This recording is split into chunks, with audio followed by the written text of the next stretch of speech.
Redbeard Podcast is brought to you by these cool dudes. Yo, what's going on, everybody? This is Tony from the Redbeard Podcast, and I'm hanging out as usual with my boy. What's going on, dude? What up? It's Cooley. Yeah, so guys, we're actually hanging out with a special guest today. You guys know him as Jim Rock. Say what's up, buddy. Buenos dias, amigos and amigas. So we are actually, we're recording with Jim Kelly today. Pretty excited to have you on the show, man. Thank you very much. It's a pleasure to be here with both of you. Hell yeah, man. So, dude, we got a lot of cool stuff to talk about. I can't wait to actually go over these things with you. But we talked about this last podcast and kind of hinted upon that we were talking about it. And Jim, I don't know if you're aware of this, but Cooley, your wife actually set it up so that you'd be talking to a medium soon. Can you tell us a little bit more about that? Oh, I mean, the only thing that I can tell you, because obviously I haven't gone yet, is that on June 21st, I'm going to sit down with the medium. Mm-hmm. One-on-one? I'm sorry to interject. One-on-one, just you? Well, it's going to be me and Courtney sitting with her together, just kind of like doing our thing. And the cool thing about it is that she encourages her, what do you call them? Like her dupes? I don't even know what that means. what's What's a dupe? I don't know, like the people that what do you call the people that like go to a medium and like actually get like sucked in and like Oh, you mean the people that actually believe it, or like Yeah. skeptics? You mean like, or No. A people that skeptic get is someone who sucked in? doesn't believe it. her people, like a mark? her marks, she encourages us to actually record the session. So I'm going to record the session. Now I'm going to go into every interaction that I have with anybody like this, obviously with a good amount of skepticism, but also open to hopefully hear something from the other side, because there are family members that I have that have passed on and that I would love to hear from. And if this is actually legit, then I'll know it, because there are definitely things that I'm very closed-lipped, man. I don't talk about like my feelings and my interactions with my family members and stuff like that that I hold dear to me, because it's special to me, right? Mm-hmm. So like I don't like spread that word. It's not any, and they're not famous, and it's not anybody that like there's no way that there are things that there's no way that this woman will know, like that if she says something that is real, then I'll know it. Mm-hmm. But I'm not going to be like that easy. Oh, she said something about the color red. Oh my God. Yeah, right? You're not going to like look for something to relate it to. No, exactly. I'm not going to hunt for it. So like if she says something that like there's no possible way that she could know that, then I'll be hooked. And it'll be all recorded. So that'll be something that we can definitely share with our listeners, when it's said and done. Obviously, if it's too personal, there'll be certain things that I cut, but there'll be certain things that I leave in that, I mean, I have no problem sharing. So that's actually something I'm looking forward to. That should be really cool. Have you done any background check on this? Is the medium a woman? It is, but I haven't. See, one of the things I think is cool about this too is if anybody is going to go see a medium, I think it would be interesting to have you go, because you've been openly a skeptic about all of this. Right. So if something actually rings true or kind of hits you, like you get blindsided by it and you didn't expect it, like that's what I'm looking to hear about. You know what I mean? So of course, I hope that it does work out for you. I mean, if you're looking to get some kind of answers, I hope you get those answers. But this will just either help you keep being a skeptic, or it will actually just open the door to, being a little bit more open-minded, I guess, about things that you might have thought not have been real at some point. But I promise you, if something happens that kind of opens me up a little bit, it's not like the floodgates are going to be open. No, but you're also not going to be a skeptic, not going to say you're a skeptic and go in there and just, make sure you don't find anything. If something comes up, it comes up. And you'll be open about it, which is awesome. I'm very skeptical about this stuff too.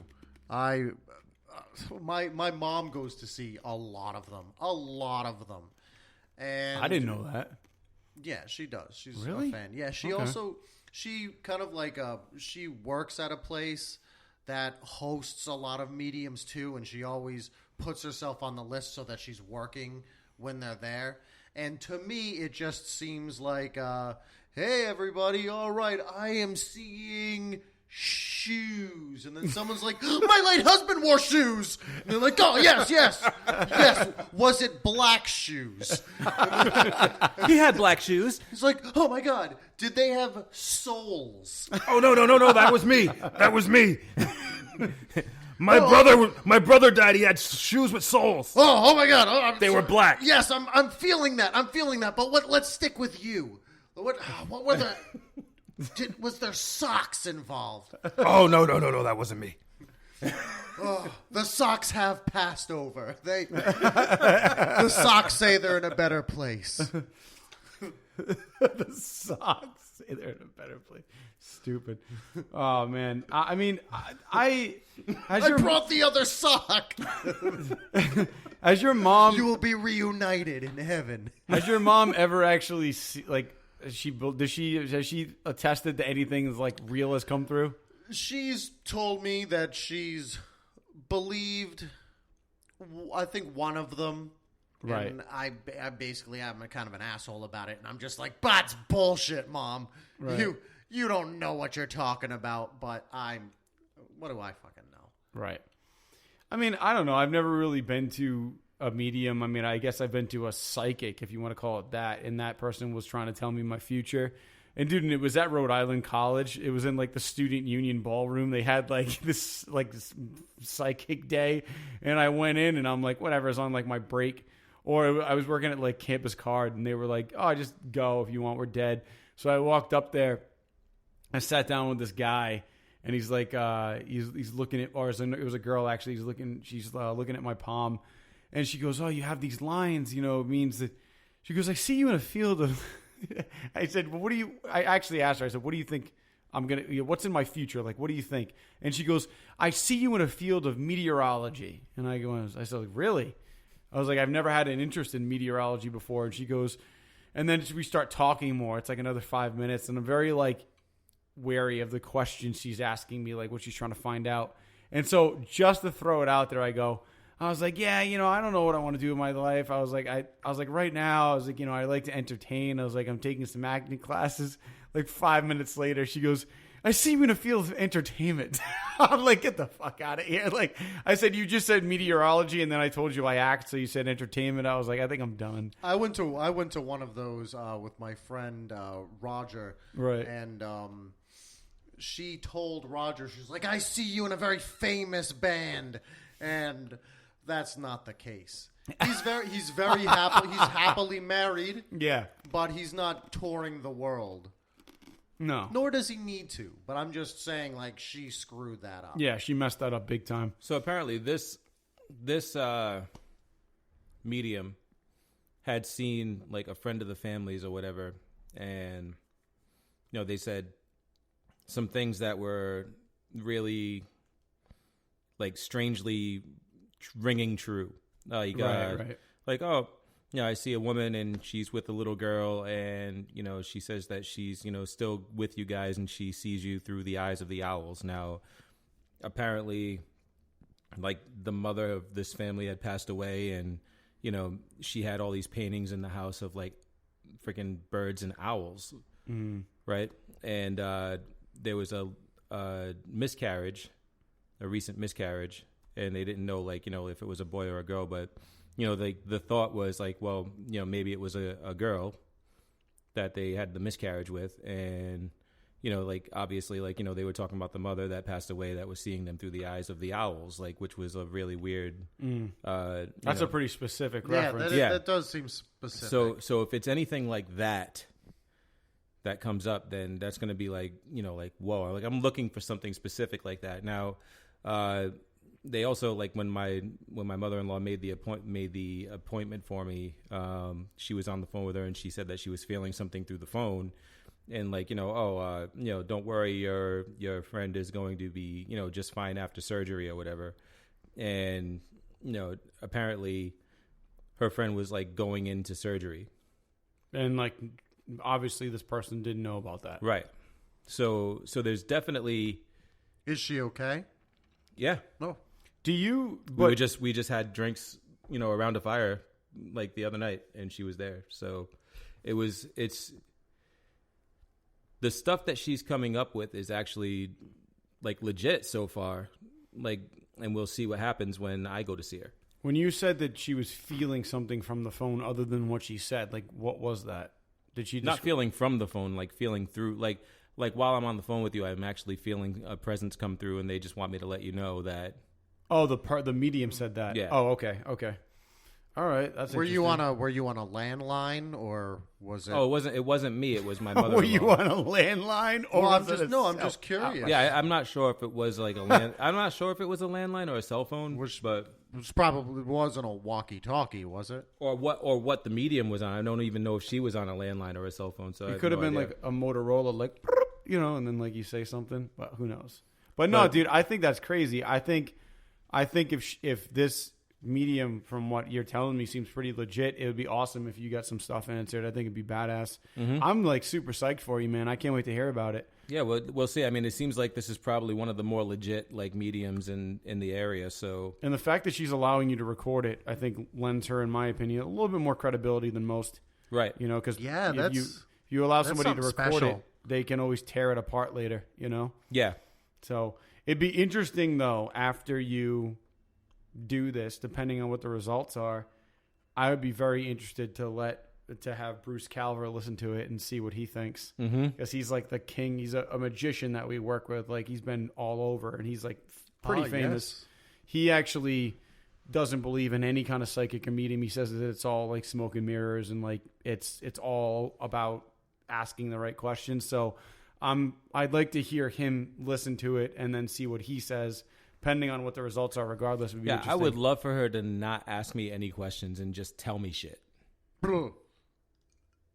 Like, to me, that's legit. Yeah. To me, it's legit to just go to go in and just like open up with, hey, so this is what I'm getting.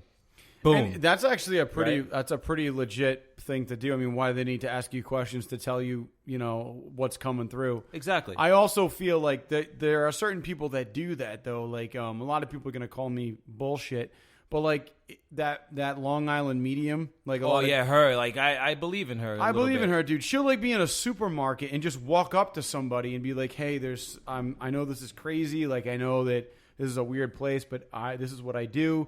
And like, she throws out references without asking them anything. I mean, it's reality TV. Like, who knows what happens behind the scenes? But from what I can see, it seems pretty legit. Right, and then there's this dude. It's like in a supermarket. Yeah, she'll Just like I'm sorry.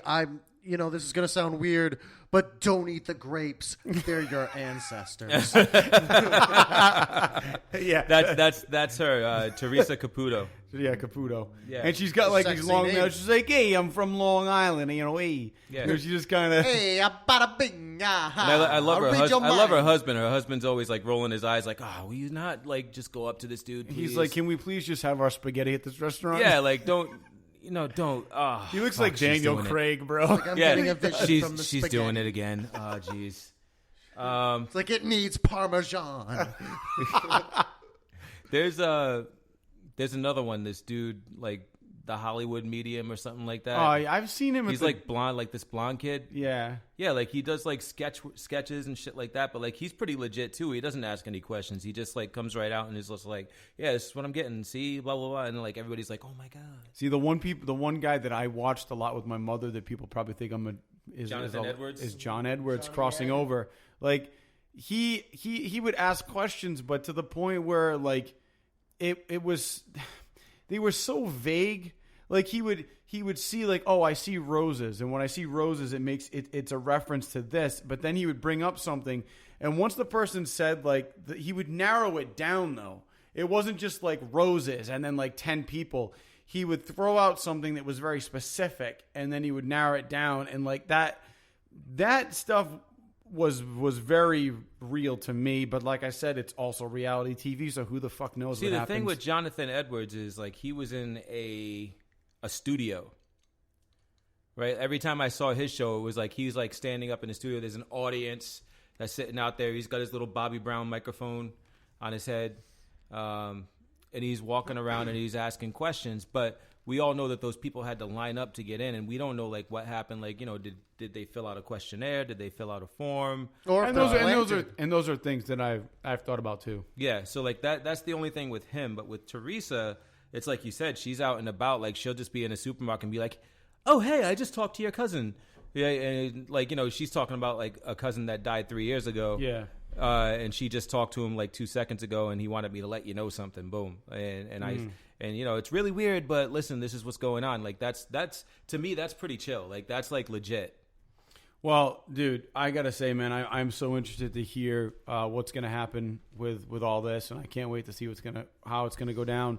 Yeah, I'm curious. The fact that she is allowing you to record it is awesome, in my opinion. That's a big step. Yeah, so that's gonna push my beliefs a little towards, you know, this could be real, because I am very skeptic. I want to believe that most people in life are skeptic about this until it's actually done to them. Yeah, like I think you have to kind of go through something and experience something for it to be more real. You can always watch someone, like you can be in a crowd and watch like them doing it to somebody, but you can always easily grasp at the idea that, hey, maybe that person is planted in there. Maybe that person is there specifically for the medium's help to make it appear like she's getting these things right, when really they just talked about this before the show. And he's like, okay, I'm going to raise my hand, and you're going to say, oh, it's my daughter, and I'm going to fake cry. Right. Mm-hmm. Definitely. No, I mean, like I said, I can't wait to see where this goes. I think it's going to be awesome, man. Regardless, June 21st, man, that's when it's happening. So we'll know what I don't even know what day that is, but we'll know the Friday after. Definitely. Or the Friday after next. I stepped online this morning and I saw that Kathy-Griffin really is kind of in like the limelight right now for some bullshit that she pulled. Apparently she held up like a head that looked like Donald Trump that was bloody. It was all like ISIS style, like which was pretty fucked up. I saw the pictures, and she's dressed like she's in the fucking Hunger Games. Yeah. Yeah, like she thought it was going to be funny. She thought it was going to be a good idea, like, you know, just for like her fans and whatnot. But I mean, like, even like her fans are like kind of giving her shit over it, like, and it's, you know, it was tasteless. It was tasteless. Like, I mean, no matter who it was. I mean, I'm not, you know, it's like if she did that and just like texted it to people, like her friends or whatever, and then her friends like leaked it, like I'd be like, that's fucked up. Why'd her friends leak it? But like the fact that she did it and put it on Twitter and, you know, made a thing out of it, like that's pretty over the top. Yeah. Well, here's my thing too. Look, I mean, freedom of speech. I'll say that. Like, she has the right for sure. to do it, and we've seen worse in movies. But then, the public has the right to criticize her over it. And of course, but I think there's kind of a line too. It's like, look, there are a lot of people out there that may not like Donald Trump, but in some respects, he is the president of the United States, and to make a statement like that visibly, like I mean, that was honestly his head. You can't say it's anybody else's. It's bullshit to do that. Like, whether you like him or not, he is the president, the chief, and, you know, the...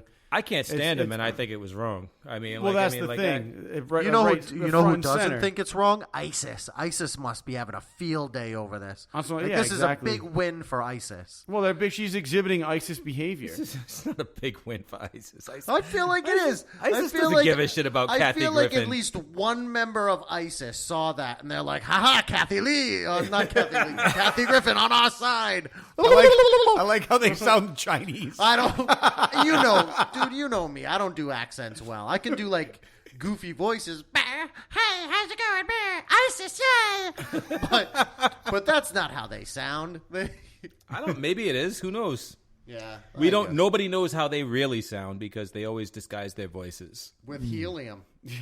Make sure you give us $100,000 or we will kill this person. Like, that's basically what it sounds like, all muffled. Nice. But I don't know. I honestly, this sounds like a muffled version of Bane. That's basically what it sounds like. No, but I think it's fucked up, man. But hey, she CNN fired her because she usually does the the New Year's Eve thing. Yeah, and it's not like CNN is a friend of Trump. I mean, they can't stand him either, and it's because of the whole like fake news thing and but once somebody's in a negative spotlight like making this, the media the enemy of the state, Is this- like that, like it's funny because like obviously they have no love lost for this dude, but it's wrong. It was wrong. Like two wrongs don't make a right. Is this a huge blow for Kathy Griffin? Because it's kind of like, yeah, she lost her job. But who's like on New Year's? Who's like, hey, let's tune into CNN? And I mean, the worst. Like, who's doing that? The worst that can happen is she gets demoted to the E list. Oh yeah. You know? What's your New Year's Eve channel? I fucking watch it on Nat Geo. No, I think it's whatever for Kathy. I mean, she's gonna continue to do her stand up. Yeah, and she still has her fans. She still has her yeah, fans. Like her fans are probably like, "Oh, that was a bad move, Kathy," but nobody's gonna denounce her. Like, I mean, like They're still everybody. gonna go see her shows. I'm sure all of her fans feel the same way I do. Yo, that shit was funny. Shouldn't have fucking posted it on Twitter. You know what I mean? Yeah. like behind closed doors, they're like, Yeah. but we shouldn't be laughing in public. Right. It's kind of like a lot of the shit that like Jim and Don and I talk about. I mean, would never go public because it's stuff that we find funny, but like we're not gonna fucking we're not gonna put it out there in the open because it's stupid. Like we have. I don't know, man. Jim, I don't know. I say a lot of stuff in public. Jim doesn't hold back too much. There's certain things. I think, Oh yeah, there's certain things I think would that be I held kind back of because be careful of. Yeah, we have. Hey, all But of us. I'll totally make fun of it with you guys. Yeah, I mean the thing is like everybody. There's nothing in the world that I won't make fun of with my friends. I think all of us deep down have a twisted sense of. All of us deep down have a twisted sense of humor, and it is what it is. Yeah, I made it a point to find the photo so I could download it, save it to my phone because now I have it and I can laugh about it forever. Forever, even after they've taken it off the internet. But it shouldn't have been on the internet. Is all I'm saying. Like, No. But thank you for putting it on the internet. What if Trump like retaliated and did the same thing? Kathy Just would probably like- laugh like about it. how- I probably Kathy would. Griffin's- I probably. Sadly enough, I can see that happening. It's just like all the TVs go straight to like, this is an announcement from the White House, and he just walks out and he's like, ha, and holds it up. But the fucked up part is like we laugh, but it's actually really her head. Yeah. So, speaking of things being on the internet, recently over this past, as of yesterday, I've been seeing on the internet a ton of stuff about Wonder Woman and how it's been released, and there were great reviews about it. So, I mean, that's a pretty big win for DC, it seems so far. It's not a win for DC until It is a win. until it comes out. So far, it's a win. Dude, So far, can it's I a say win. something? Yeah. Batman v Superman, Yeah. before it came out, had rave reviews. Mm-hmm. It's the best fucking comic book movie ever. Blah, blah, blah. Everything else can eat a dick. And this movie is the fucking shit. Came out, and that movie was probably one of the most horrible pieces of shit ever. So if Chris that Pine, brainwashed me the first time when we watched it the first time, I was like, it was all right. Yeah, we went to D'Angelo's after, and you wanted to kill yourself. I think we Yeah. both did. Yeah. Just because we honestly were like, it was pretty was horrible. depressing. Yeah, maybe that it was D'Angelo's that was depressing, but honestly, It was depressing. Then did we you- had D'Angelo's, which was more depressing. Yeah. Did So- you think so? As long as Wonder Woman Was there not a subway It was anywhere? or- there wasn't. As long as an Amazonian woman, Wonder Woman, does not kiss Chris Pine, that is going to be a win for you, correct? That will be a minor win. Minor Okay, win. What is so a if big win? A big win is if they get it right. And what do they need in this film to get it right? They need to fucking follow. They need to follow the blueprint, man. Like, look, everything that and people like, oh, you're a Marvel fanboy. You fucking ride Marvel's dick. Blah blah blah. What Marvel did in their cinematic universe was follow the fucking blueprint Right. that was laid out for them. You have years, like decades of fucking great stories to pull from, and solid fucking origin stories, costumes, interact like characters that are, basically they're people, right? Like they're fake people, but they're people. Like they're people that have their own personalities and their own way of reacting to things. And what Marvel did was they followed the blueprint. Mm-hmm. What DC needs to do to have a win with Wonder Woman, Justice League, Batman, Superman, whatever they're doing, is follow the fucking blueprint. Okay? They did it with Batman. And as soon as Christopher Nolan's not all of Christopher Nolan's Batman movies were great because I hated The Dark Knight Rises. It wasn't that great. But, with the first two, they followed the fucking blueprint. Mm-hmm. With the first Tim Burton Batman movie, they followed the blueprint. Fucking good. With the Superman movies, the Christopher Reeve ones, they followed the blueprints. Man of Steel was very close to following blueprints until the end. Where he kills Zod because there was no other way, which is fucking not Superman.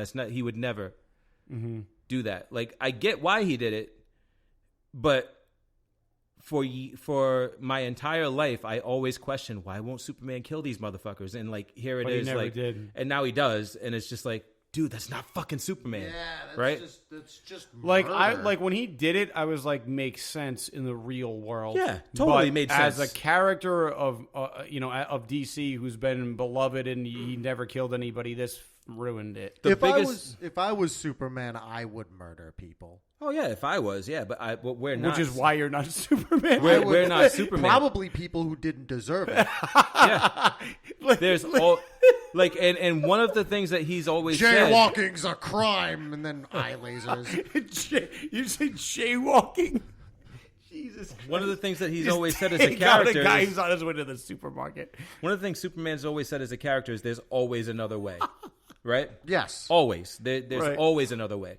And he just didn't find that other way in the movie. So it's sad to me that DC can't follow the blueprint. You have Batman v Superman, which was like Batman v'd Superman, like maybe an hour and a half into the 2-hour movie, and then we actually got like a 5-minute fight, and then they were fucking kissing and making up over the word Martha. So.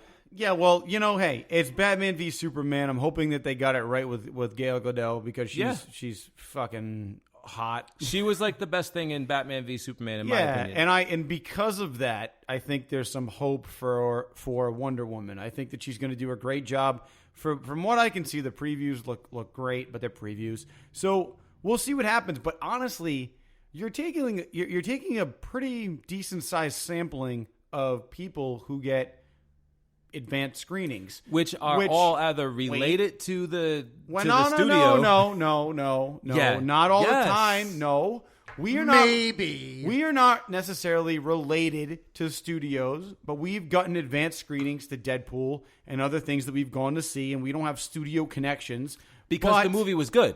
But it's not the point. That's the point. We could have gotten a advanced screening for another movie that was shitty. But overall, wait a minute. You're taking a sampling of people. Sometimes these advanced screenings are kind of. I'm not trying to be oppositional. Yeah, I know, but you're not hearing what I'm saying. I want to explain it to you. But wait, hold on. You're taking a sampling of people that are from different walks of life. Some are Wonder Woman fans and comic book fans, and for overall, the review so far has been positive. But DC, in their history of releasing screeners and preview they screenings. handpick the people who are exactly, going to watch it. And that's what I'm saying. Like this so isn't it skews the narrative. Yeah, this isn't like the same thing as Deadpool, where Deadpool was like they had an advanced screening like a few days before the release of the movie, and like the public was given an opportunity to see it. Not all of the public, but some of the public was given an opportunity to see it, and they weren't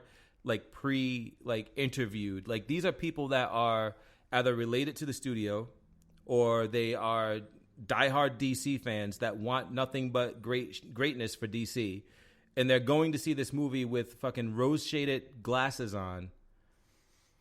they I don't see know. the film and they come out and they're like, "Oh, it was the fucking best thing ever." So it's got a 97%. Yeah, but I also on feel Rotten like Tomatoes. we're never gonna know until we go see it ourselves. We could talk about this all day, bro. It's like when Just saying. it's like when you watch a trailer and you see the review that says the greatest movie of all time, and It's kind not of even like, out that's yet. But that's not the whole thing. Like, yeah, they put ...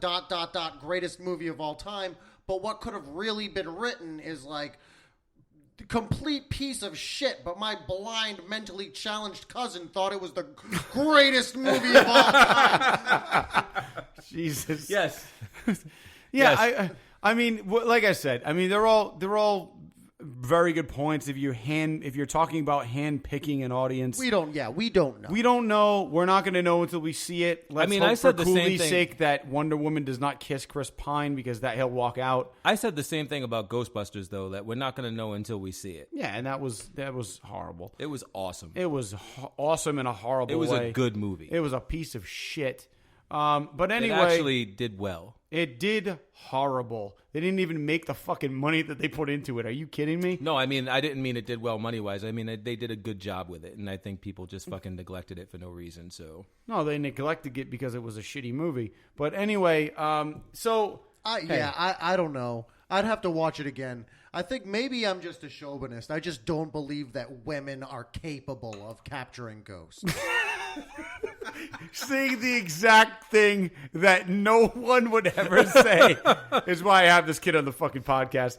Oh my god. Anyway, well, Jim, listen, I definitely love having you on the podcast, but I told you beforehand that today we were going to be talking about Alien. Yes, and you're I going haven't to seen see it. this on Friday with your girlfriend. You have not seen it yet. I have so, not. So to spare you of spoilers, I've given you the option to leave the room, which you've chosen to do. Yep. So he's going to step out for a minute, and Cooley and I are going to talk about my review of Alien because he hasn't seen it, and then we'll have Jim come back in. Yeah, no problem, guys. You Cool. do your show. I'm gonna go in my car and do some lines. Now, Okay, before cool. we do before we do this, we should take a break and hear from our sponsor. Supply and demand investing. Guys, not all investments are created equal. Did you know growth stocks devote most of their revenue in trying to expand or grow the company and offer investors little to no dividend payout? Sounds like fucking bullshit. Right? But value stocks split their revenue between trying to expand or grow the company and give their buyers dividend payouts. That sounds better. But the question is, which of these two means of investing do you think has performed better over the past 10 years? Well, to find out, go to supplyanddemandinvesting.com/Redbeard. That's us, guys. Go to supplyandemandinvesting.com/Redbeard. Supply and demand investing helps compare investments in the hopes of delivering better than average results, whether they be long-term, short-term, or just something in the middle. And remember, like any good sports team, Like the New York Football Giants. yeah. When it comes to investing, there are times to play offense by investing in things like the S&P 500 and times to play defense by investing in things like bonds, CDs, or cash. So I say, go Patriots! Yeah, but if we're talking defense, it's the New York Football Giants all day. Yeah, but it's the Pats because they won last year.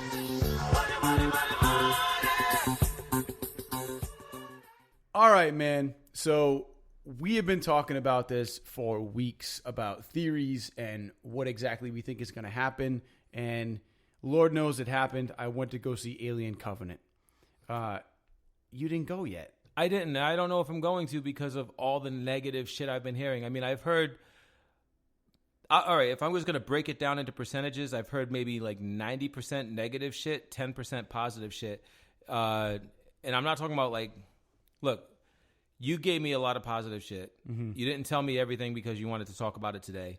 But you are the 10% of the people that responded positively to the movie. So... you got to talk to me, man, and like make me feel something for this movie because like I have lost all feelings for this movie. It's all like right. I broke up with this shit. All right, here we go. Last week. So here's the thing. With that being said, I went twice.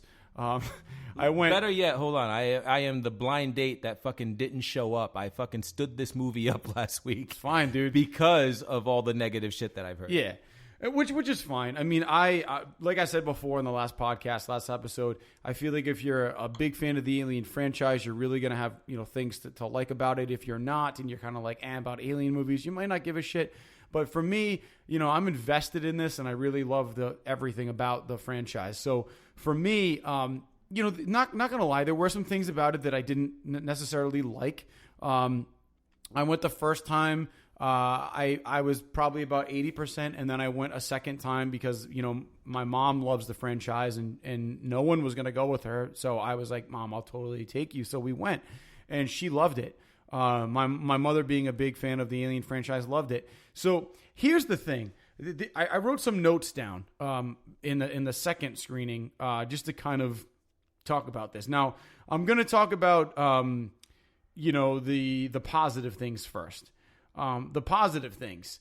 I like how, and these are random notes that I put down. I like how as we progress in technology, we're getting to actually see how closer we are getting to what people see as futuristic technology. For instance, like when they're in the ship and you see they're surveying the planet and these like lasers come down that give us the whole layout. I feel like that's something that we're getting closer to, and like they'll talk to Mother, who's like the voice of the ship. They're like, Mother, how close are we to the storm of the, whatever. And she's like, you are now 80 kilometers away. Would be, 81 would be not a safe distance. And I'm kind of like, shit, that's fucking cool because we just started getting into Siri. I'm like, that's kind of the direction that we've always hoped we were going, and we're getting there. Yeah. So that was kind of a positive thing that made me feel good. It's hard to like nowadays. It's hard to like really consider like what's really science fiction. Like the only thing that you can really say is like fictional is like the Alien. Yeah. Yeah, and getting to like some like weird planet that we've never seen before or heard of. Yeah, I mean that's fictional, but like the actual like means to get there and the means of like like the computer controlled AI whatever, like those types of things are like, yeah, you're right, man. Like we're in that age right now. It's like, all right, time to start thinking beyond that. Hell yeah.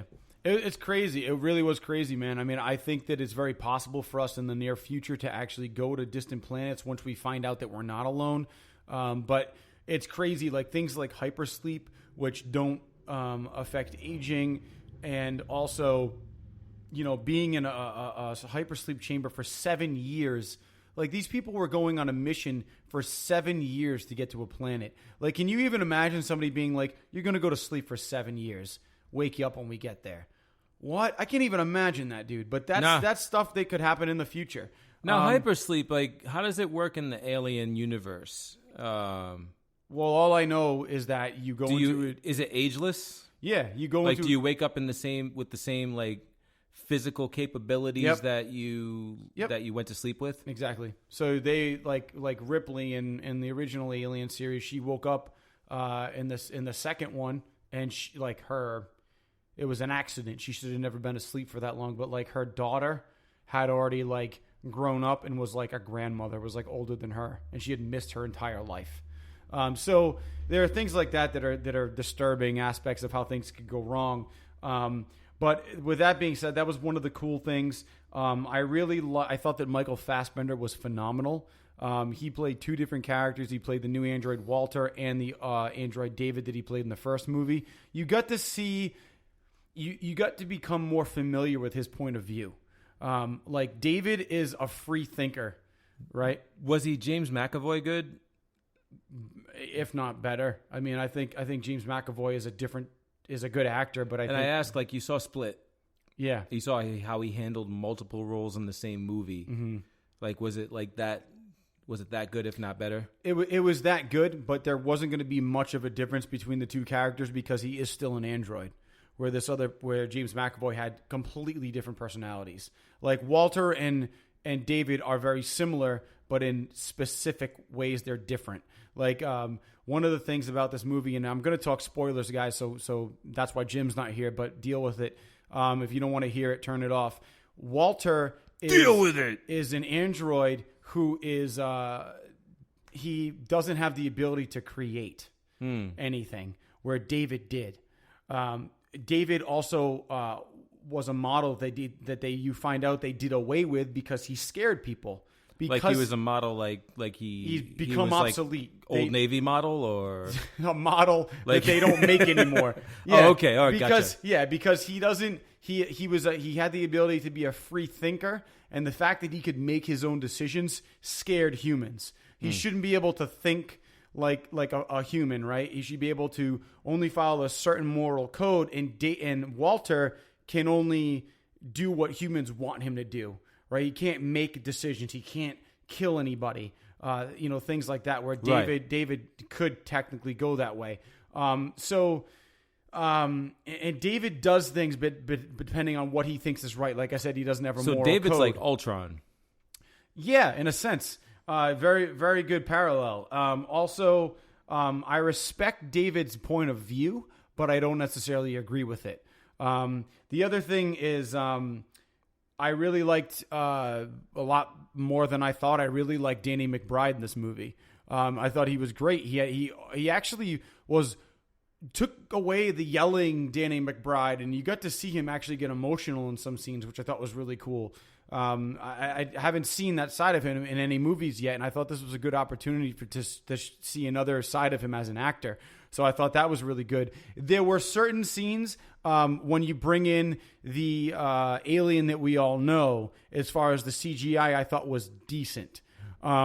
So now getting into some of the things that I did not like.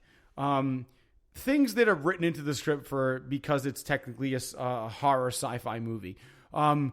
In Prometheus, they got onto this unknown planet with helmets on because, one, it didn't have a world where they could breathe oxygen, so they needed to have helmets on for that.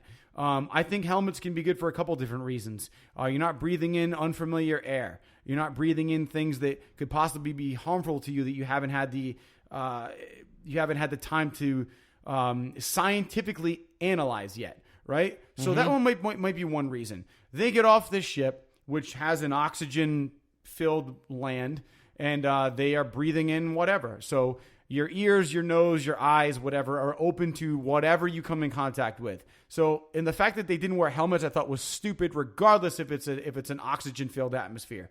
Wear a fucking helmet, right? Which is why some of these people got sick.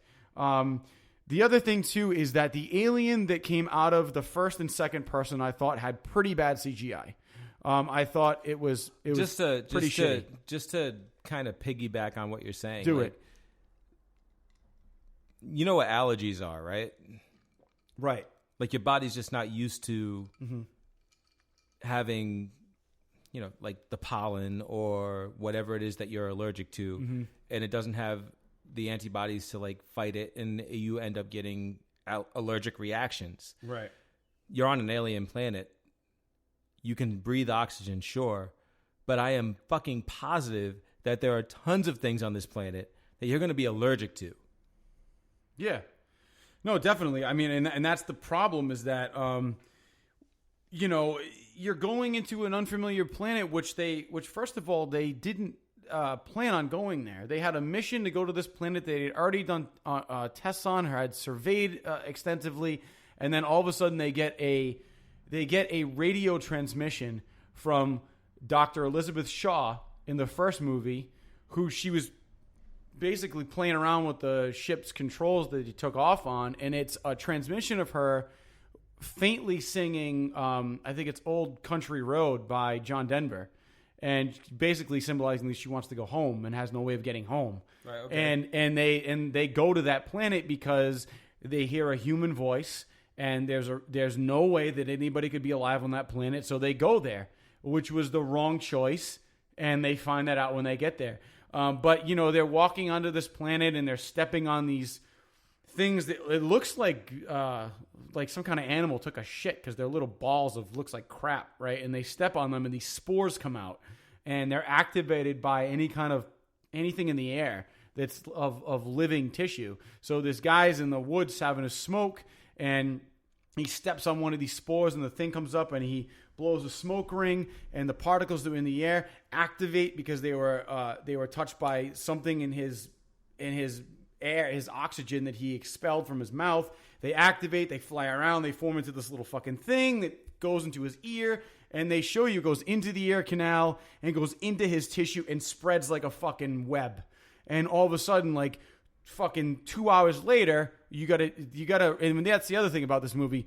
You have to listen to what they say about how long it's supposed to take them to get to different destinations, because they skip time very crazy. Like you see somebody get sick in what seems like 10 minutes, but it's actually been 3 hours. So, and I had to really pay attention to that. But this guy gets sick. It looks like he has the flu, right? And you're not supposed to bring him into quarantine and all this stuff, but they bring him onto the ship, and then this thing comes out of him. But it's what comes out of him? It's like this. It's called a neomorph. It's like a white type alien that doesn't look like the alien that we know, not the black alien, but it looks like a form of an alien. It's very aggressive and very vicious, and basically just wants to attack you and kill you and eat you.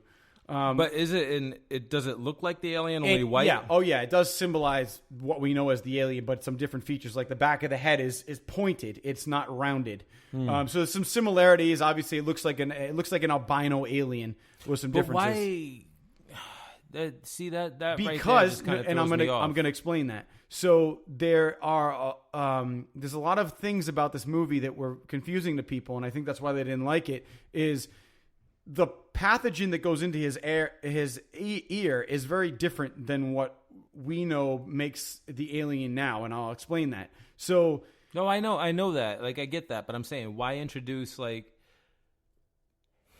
it's weird to me that they're introducing a different style of, like, but it's infection. not. But it's not weird. It's not weird because you get to understand what this pathogen that these creators came up with and what it does. It fucks with the DNA of somebody and uses them as a host to turn into something. It takes a somewhat human form, but it also has the pathogen side to it. So it takes an alien-like form, which is, it's albino, it's very white, it looks very strange, it's not what we know as the alien. When David shows up and saves them from these two white aliens trying to attack them in this field, he says, "Follow me." You follow him. He's been on this planet for 10 years with Elizabeth Shaw, because that's where their ship crashed, right? Mm-hmm. You find out that he dropped all of these canisters of shit all over the creators and wiped them the fuck out. He destroyed all of them because they landed on their planet. They were all waiting for the ship to arrive. You see them all standing there, and he drops these canisters of shit all over them and murders them. And he basically says, "I wasn't built to be served," right? So he takes them all out, right? Then David goes in, and Walter sees David, and David sees him, and he's like, "Oh, hello, brother." And he basically says to him, he's like, "Well, you don't seem surprised to see me." And he's like, "Every mission needs a good synthetic." So he knows that he's the new version of him, but he starts to figure out what the differences are. There's a really good scene where he teaches him how to play this like flute almost, and you see the differences. The skin flute? Sure. It basically is like it looks like a recorder, like a flute, and basically he teaches him like how to create something, and David is able to create his own tune where Walter can't, because he doesn't have the ability to create. And he talks about the differences between them. And it was a lot of what you had expected, that they were going to get in a room together and have a conversation, and they were going to see what the differences were, and that was a lot of that. And you get to see where they differ. And David had long hair when he first saw them, and he cut his hair to look more like Walter. And but he also eventually talks about how he had been experimenting genetically with this pathogen in these canisters to see exactly what it did. So he had all these different things that looked like aliens, right? There was one that looked like a weird form of it. There was another one that looked a little bit more like the one that we know. But then he also talks about how he buried Elizabeth Shaw, and you find out that's not the case. At the end of the movie, you see her body, and it's been cut open from the bottom, like open. And what he did is he used, in my opinion, because, let me take a step back. Billy Crudup, the guy that you know is like, he becomes the captain of the ship. He he basically takes. Is he the captain originally, or he becomes the captain? He becomes the captain because James Franco was burned to death in his cryostasis. How soon? James Franco doesn't have any lines in the movie. He literally dies before in cryostasis. All you do is see him catch on fire and scream. Then they take out his dead body, and then his wife, who is the main character, the Ripley type character in the film, she plays a video back of them like mountain climbing, and that's like the only lines he has. So if you haven't watched The Last Supper on YouTube, you're not going to see him have any lines, right? But for people that are listening, so he doesn't have any lines in the movie. Nope, he dies almost, I'd say, 4 minutes in. So The Last Supper is not the first 10 minutes. That's of the not movie. even in the movie. The stuff that we saw online and the stuff about Walter and her, like what happened. See, that's kind of cool. Years. Like I like that they did that because now, like it's a reason to watch The Last Supper online. And see that connection, yeah. And then you go watch the movie. Like that's actually really cool. Like I've seen plenty of like preludes and what do you call it? Like prologues and whatnot that end up just being part of the movie, and it's just like, what's the point? Like, why did I watch that? You know, like now I just missed.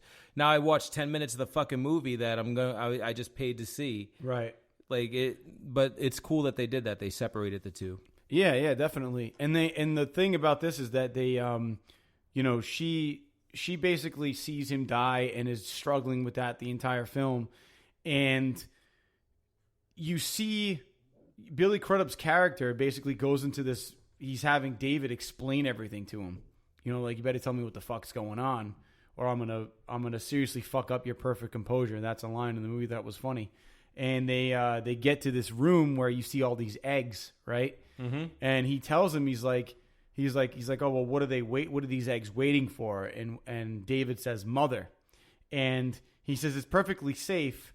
Come on in. He's like, so he shines a light on one of the eggs and it opens up. And he says, don't be afraid. You know, you can take a look. He takes a look and the facehugger comes out, right? Right. Now, after listening to him talking about genetic experimentation and seeing Dr. Shaw's body at the end of the movie, I think what happened is that he took Dr. Shaw's reproductive system and created these eggs. And so she is technically one of the first queens of these eggs, right, that have been created by Walter, where he genetically, messed around and basically created what we know as the facehugger, right?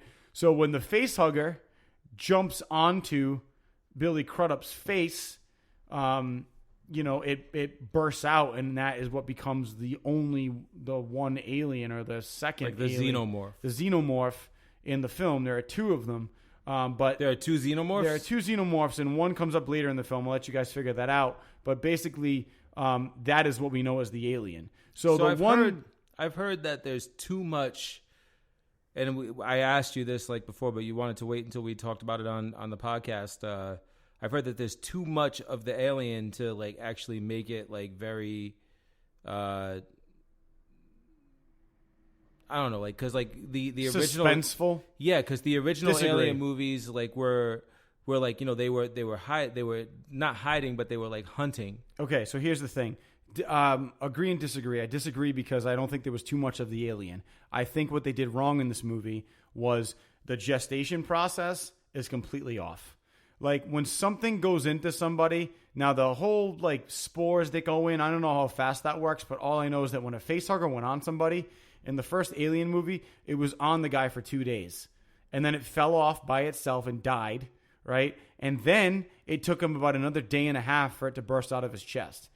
You got this thing jumping on Billy Crudup's face, right? It jumps on his face, and then literally 20 minutes later, it bursts out of his chest.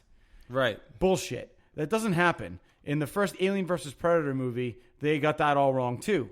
It was, it jumps on somebody's face, it falls off, they burst out of their chest 20 minutes later. The timeline didn't make sense. And that's the only thing that frustrated me about this movie is that it takes a lot longer when you look at the first Alien movie for this stuff to actually happen. So the gestation process was all off.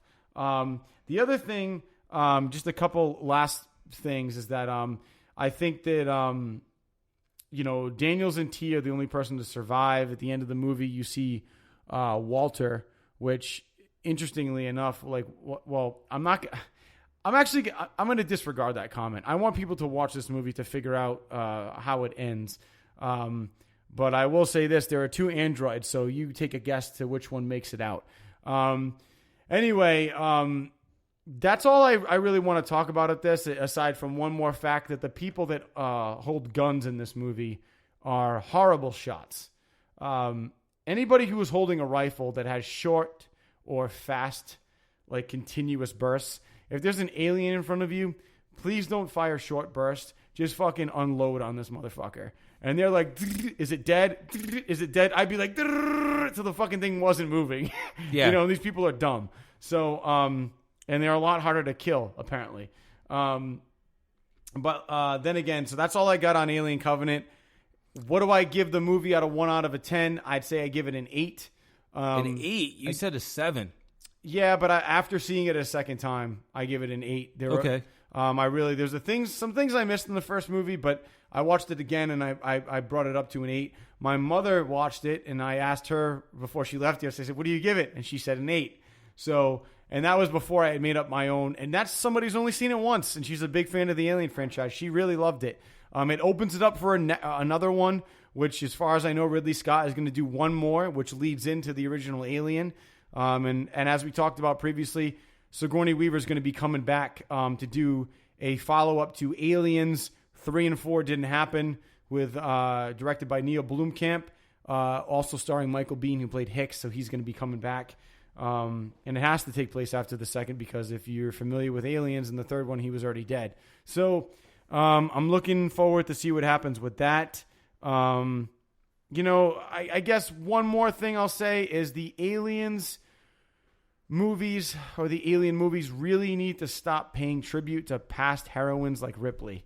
If you're going to kill the alien, please do it in a unique way and stop trying to copy what they've done in the past films. Show us something that we haven't seen yet. Make it original. We know Ripley was a badass, but it's time for you to fucking kill the alien in a new way. That's all I got to say. So with that being said, let's take a 3-second break, and then we're going to bring Jim Rock back in for the rest of the podcast. 3, 2, 1. Hi, how's it going, guys? Yeah, so we're back. All right, so we just finished talking about Alien, and listen, we got Injustice.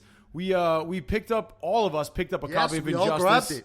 Came out last week, and I had finished the fucking story in like 2 5 days. hours. I finished it twice in like 2 days. yeah, I spent at least 10 hours just going through the story mode like twice, and just fucking doing everything I could, like selecting different characters, because they give you options in certain spots where you can choose either Blue Beetle or Firestorm, or right. So you went and you chose, everybody that you chose the first time around, you chose the opposite. Yeah, the right. next time Because around? the first time around, I went on just my preference. I was like, oh, dude, I love Green Arrow, so I'm going with Green Arrow. I Or went with Black whatever. Canary. Yeah, Oh. Black Canary is dope. She's a good player in that game. I love her style of fighting. Her style of fighting is And she's kind of quick. very it's counter heavy. You attack, and she does some crazy I'll flip you over my back type shit with your own momentum type. Yeah. She's great. She's fucking awesome. You can jump in there, do something quick, and then scream them away and freaking back off again. Mm-hmm. It's just quick strikes. Yeah, I thought the game overall, the story mode, I just finished it today when you guys You just were totally here. nerded out on was Black was Canary. pretty awesome. I thought the story mode was awesome. I really liked it. I thought that it was a nice follow up to the first Injustice, because the first Injustice was a decent game, but I thought they could have done a little bit more with it. And this was a way for them to kind of follow up and do some things I don't think they did in the first movie. We got to find out a little bit more about Superman. He's just continuously been kind of a dick. Did we learn more about Superman, though? I completely enjoyed the game, but did we learn anything new about Superman that we didn't already learn from the first Injustice? Well, Is there that was Superman's the dick of the Well, world. it's kind of Just that how he he's- got separated from Superwoman in the Oh, first. that That was Supergirl. interesting. That's you know? right. I feel like what we learned is that he's irredeemable. I always felt like the first one left you with he's in prison now, and maybe he'll have time to think and reconsider his stance, and he'll, the next time we come around, he might actually be a hero again. But we've learned that he's irredeemable. He is broken after losing Lois. Oh yeah, Right. and Metropolis. He loses Metropolis twice. He loses it once in the first Injustice with the Joker, and then he loses it again when Brainiac takes the city. Like, he literally loses it because it's gone. He loses it with Green Lantern, and like no one could have given less of a shit, even Green Lantern, that city was gone. Did you watch that cutscene? Like, Coast City, my family, and they're like, no, they're gone. And he just bows his head, and that's it. That's all they talk. No one confides in him. Move on. They're just like, that's it. Yo, Get over it. That speaks a lot to the power of willpower. Well, they also were trying to save the world, Right. so that was urgent. What was it that you pointed out that like Aquaman actually fucking like can generate flood the world? He's like, what are you doing? Are we supposed to assume that he drowned the world? Well, no, okay. He has a super move. Yeah, I get this. Like, games like these DC games, they don't have to be set in reality because, in essence, it's not reality. It's superheroes. But as a game, sometimes they put stuff in there just for fun. And it just, to me, it's funny that Aquaman's super move, like super special move, like the fatality of Mortal Kombat, is he rushes in a whole bunch of water that just completely encompasses the whole screen and the stage, and then jumps out of a whirlpool, and it's stormy skies, and a fish fucking grabs the guy and takes him down into the depths. And I'm like, wait a second, did he just drown the whole world? Like everything that you see was, at least on the screen, 50 feet underwater at least? Like, that makes More me than that. Everybody It was like in the world, 200 and for feet. and for that amount of time, I feel like most people would be dead, or probably all of them. Look, I know, Where's like, the sea going to subside back into? The sea, which is probably where all the people get sucked into. look, I know that most games cost a lot of money to make, right? So, I'm like, passionate about this. so like, they charge you like $60 for the game, right? Yeah. Yes. But then they also charge you, like, they charged me like $100 for the game to get the complete fucking experience, right? It wants I us would to do that love- too, me and Tony. I will, and this is a shout out. Like, I'm hoping that somebody from WB Games or from what's the name of the studio?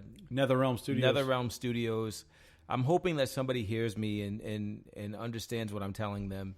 When you have like a special move like that has environmental elements, keep in mind the stage that you're fighting. Like, if they can like develop just some kind of like background difference in the state, like based on the stage that you're in, because it didn't make sense. Like, I'm in space, right? Yeah. Oh yeah. Yep. But- we're talking Batman or Superman. Yeah, but Batman is like, now like his like he sends you up in your little fucking parachute, and the plane catches you, and like you see the moon and the clouds and all that shit, and it's like, dude, like, that's not where I'm at. You're in Brainiac's spaceship. Yeah. I'm- So like, I mean, just have some consciousness around like what I think the technology is there that they can do that. Or I like the game, but I'm going to be a little critical of it because I'm a huge Mortal Kombat fan. And the last game that came out that NetherRealm Studios put out was Mortal Kombat. And to me, and I understand the lore of Mortal Kombat is a lot larger than at least these Injustice games are. I'm not talking about the DC universe. I'm just talking about the games and their control by NetherRealm. But there's so much more there's so much more that you get in Mortal Kombat with all these fatalities and all these super moves. In Injustice, I almost feel like they get one cool special move. Why can't you have 2 or 3 of those for each character? Well, Like, yeah, I feel like they should be. I feel like running they on a should be system like the including Xbox, more. you should be able to have more because Mortal Kombat just had so much. Well, here's so the thing. much that a fan could geek out on. Yeah, but here's the thing: is that we're living in a world now where I feel like they've actually opened up like Mortal Kombat to downloadable content. So I think that what they're doing is pushing out the first wave of shit, and then they're gonna like release new stuff where they'll probably have more than one super move, or they might actually have some other like costumes and stuff. But I mean, I hope that's something that they put out. I mean, it would be used nice. to talk about Mortal Kombat DLC. We'd hope they'd put out extra fatalities for characters. well, they actually haven't even released DLC 3 yet. I don't think that's happening anymore. Which I think is bullshit because they have the opportunity to do it. They just didn't. We're going down the rabbit hole. But with this. you know here's- what I'm saying. Like, you'll get your DLC 3, quote unquote, Maybe. in Injustice because like just I don't know if you know this or not, but I know that Raiden and Sub-Zero are definitely downloadable characters. I wasn't aware of Raiden. I knew Sub-Zero because they already came out with the trailer. Injustice? Right. Yeah, the first I three didn't know that characters shit. Yep. is Oh, that's Sub-Zero, fucking awesome. Starfire, and Red Hood. Wait, is when the did first that bunch fucking of come DLC. about? Was Yeah. that like 48 hour news ago? Like when the hell No, did this that come out? this has been a thing. Like they've We'll showed show you they the showed trailer later. They showed Starfire. I think I've seen a portion of it, but I thought it was bullshit. They showed Starfire as like a definite, but in the background you can see Black Manta and what looks like Sub-Zero, and then the other one was Raiden, and Raiden is absolutely like noticeable in the background because they were silhouettes, and you could see like the shape of his hat and like the way that he looks and whatnot. So I also think that Scorpion might be the third downloadable character, Right. but we'll see. We'll see what happens. But I think you'll have Scorpion, Sub-Zero, and Raiden as your Mortal Kombat inclusions. But again, that all remains to be seen. But I know at least Sub-Zero and Raiden are going to be in there. Starfire is going to be one of the characters from DC, and Black Manta is going to be the other. And there's going to be like a third DC character as well. Well, they just dropped the Red Hood trailer, the gameplay trailer. I saw that one. For Red Hood. Nice. I saw that. That looks pretty good, actually. Well, a lot of stuff to come about as far as Injustice is concerned. I'm glad that I found finished story mode. We're going to actually check out Injustice and play multiplayer shortly after this, so that'll be fun. But, dude, Jim, I definitely want to touch upon one other thing. Is you went to see Metallica, which I was originally supposed to go to. You were supposed to come see it. But not that I didn't want to go. You had other engagements, which completely was understandable. Yeah, I had but to they're go to also top secret. Yeah, all I can say is that I had to go to LA and I was on a show, and that's all I can say right now. What? Yeah, so that's all I can say. But I man. will tell you this: is Were that the chin blossoms there? they may have been. All I can tell you is that it was a great experience so far, and I will keep you guys posted as I can as things develop. But with that being said, I could not go to the concert, so Don went, and it was Metallica, and dude, just how was it? I heard it was awesome. Before you get into it, I just want the questions that I want answered during your dissertation. Ask away. No, I'm going to try and keep it as short as possible because I can go days on. I on love this you topic. too. Like, do they go through their progression? Like, do they start with Ride the Lightning and move forward, or is Do you mean do they go through their discography chronologically? Yeah. No, they do not. It's just whatever. No. But I mean, I heard is some they of this stuff ended with included, Enter though? Sandman. Oh, yes. They entered with Enter Is Sandman. everything they included, though? realistically ended with a fucking fireworks display that lasted a good 10 minutes. Like, it was a legit 4th of July fireworks. Like, Of course. oh, yeah, at the end. But no, they played, like, all their huge hits. They played a bunch of stuff from their new album, which has been getting great reviews. And you sent me a video of some of Halo on Fire, which I clearly could hear you singing it. As you recorded it. I'll show you some of these videos. Just the scope of it is so grand. But through all the videos, all you hear is me singing it. Yeah, every single one of them. But it's just we're talking explosions. We're talking fire, like fire, fucking cannons that are shooting 20-foot-high fireballs, and you're just feeling the heat smash your face. We're talking fire on stage. We're talking freaking 50-foot-tall, like, TVs, 6 of them, that are playing all sorts of music videos and just, all this personalized stuff dedicated to the song they're playing. Yeah. It's by far the grandest concert that I have ever seen. I mean, just in the spectacle of it all, you're not going to come across anything. You're not going to come across anything even remotely close to seeing that Metallica concert. It was gigantic. Did you feel that they played like every song that you had wanted? Me personally, well, everybody has like a tailor-made set list of obscure songs and stuff. But am I happy, like genuinely happy with the set list? Yes, of course, yes, I am.